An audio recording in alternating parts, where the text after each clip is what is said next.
დღეს საქართველოს მთავრობამ დაამტკიცა ყველა ის საჭირო სამთავრობო აქტი,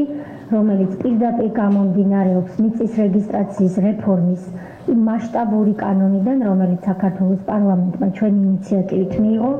და რომელიც უკვე აგვისტოს თვიდან ჩვენს მოქალაქეებს გაუადვილებს იმ მიწების რეგისტრაციას, რომელიც მათ ეკუთვნით ფაქტობრივად, მაგრამ დღემდე ბარიერების გამო ვერ ირეგისტრირებდნენ. თქვენ იცით, რომ საჯარო რეესტრი დაეხმარება ამიერიდან მოქალაქეს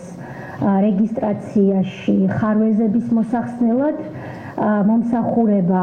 სამზომველო ნახაზის თუ კი და მხოლოდ იმ შემთხვევაში, თუ იქნება სერტიფიცირებული ამზომველის მიერ შედგენილი ამ საფასურს სახელმწიფო დააფინანსებს, ეროვნული არქივის მომსახურება, სანოტარო მედიაცია, ფაქტების კონსტატაცია თუ სხვა სერვისები 1 წლის განმავლობაში ამ რეფორმის ფარგლებში, ამ პროექტის ფარგლებში იქნება მოქალაქისათვის უფასო.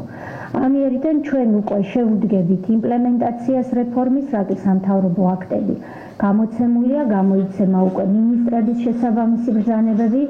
და ჩვენ მზად ხვდებით იმას,